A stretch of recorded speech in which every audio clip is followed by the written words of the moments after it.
Hey guys, welcome to another Virtue Talk with Renshi, and this week we have Mr. Singh here with us too. This week is brown stripe, and that means that we're going to be working on forms, and we like to talk a little bit about endurance this week. Not giving up even when things are kind of tough, kind of like they're tough right now. But we have a really cool story to kind of tell and see if you can tell how the characters in the story were able to have endurance. And Mr. Singh has agreed to read part of the story, and then I'll finish up with the rest. So, Mr. Singh, what are we going to read about today? We're going to read a story called The Wise Dove. Oh, very cool. Take it away. There once was a gray dove living in a wood near a palace. One day, he was pecking for loose seeds with his cousins when suddenly a net fell on them. As they struggled to free themselves, a fat man stooped and gathered the net with them in it. "Ha, ha, ha," he laughed. "Here is a fine feast for the king." He took them to the palace kitchens and put them in a bamboo cage. They were trapped. Morning and night, the man who was the palace cook put grain and water into their cage. He thought and thought. If he ate and grew fatter, he would be killed and fed to the king. But if he shrank to skin and bones, he might be spared. So he decided to abstain from the food. So he decided not to eat. Let's see what else happens. The famished cousins ate everything. They would not listen to the dove's reasoning.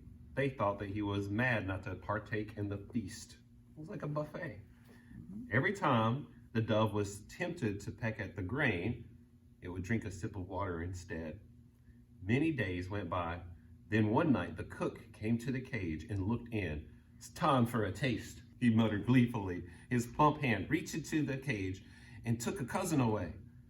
The other cousins were terrified. Early the next day, the cook appeared again. One by one, he kept taking all the cousins away. Then he came to the dove that had not been eating.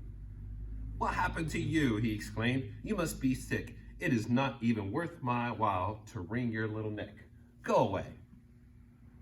And the dove flew out of the cage and escaped through a window.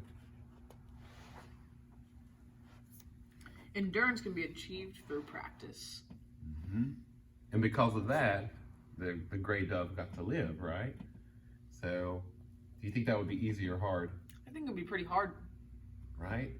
And we can have, I think, endurance in a lot of things. Like one thing that we do in class is we practice horse stance, and that teaches our mind to be strong even whenever our body is kind of struggling. I think that can be a good way to understand a little bit about endurance. What do you do for endurance, Singh? I try to practice at least 5 minutes of horse stance per day. Speaking of that, Brown Stripe Week, we usually practice that at the school, but our students should definitely be practicing their horse stance like 5 minutes like you are every single day. So that's what you got to do.